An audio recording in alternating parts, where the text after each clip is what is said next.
Bon, vous avez du texte comme ça dans une forme. On va mettre du texte également dans une autre forme que vous avez tracée, mais différemment. Cette fois-ci, je ne vais pas sélectionner la forme et demander objet, contenu, texte. Je vais simplement, avec l'outil texte, m'approcher sournoisement de la forme. Vous voyez que l'outil texte change quand je survole la forme.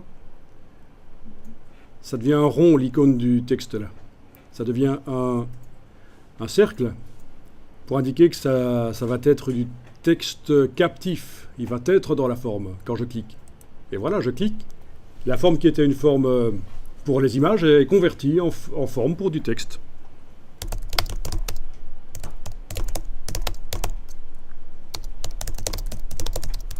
Bien sûr, on peut aussi coller des choses dedans.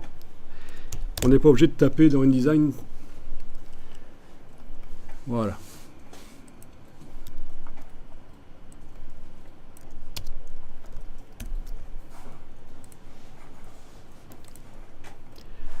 Ok, donc en cliquant sur une forme qui est prévue normalement pour mettre des images, on peut très bien la convertir en forme pour contenir du texte, aucun problème. Au fait, est-ce que vous savez ce que ça représente, ceci? Cet engin. L'engin là, cette espèce de Y symétrique, vous voyez pas ce que c'est?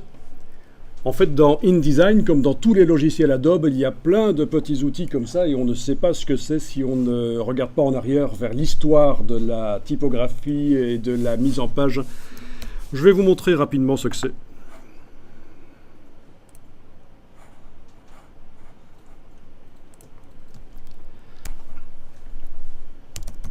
C'est un composteur.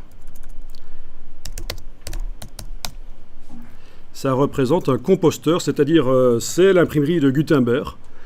Les imprimeurs, les typographes allaient chercher des caractères mobiles en alliage dans des caisses. Donc chaque petite case contient une lettre, hein, et puis ils composent comme ça avec leur composteur qui tiennent en main, comme vous voyez.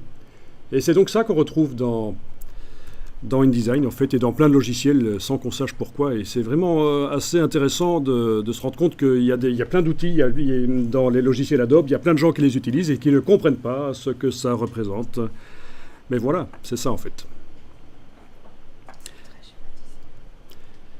Oui, ils ont pris comme modèle aussi un composteur qui n'est peut-être pas celui-là. Alors, à ce propos, typographie mobile de Gutenberg qui existait déjà en Corée précédemment, mais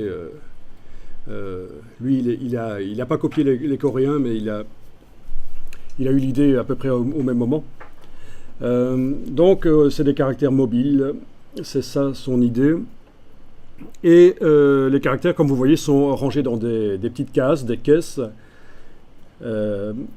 Les caractères les plus souvent utilisés sont dans le bas, forcément.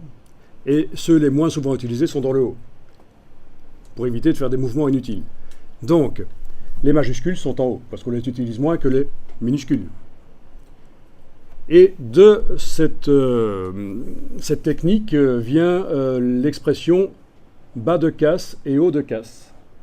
Les minuscules en typographie s'appellent les bas de casse, vous avez certainement déjà vu l'expression. Et les majuscules s'appellent les hauts de casse. Mais ça veut dire que les majuscules, c'est les caractères qui se trouvent dans le haut de la caisse. Et les minuscules, c'est ceux qui se trouvent dans le bas de la caisse.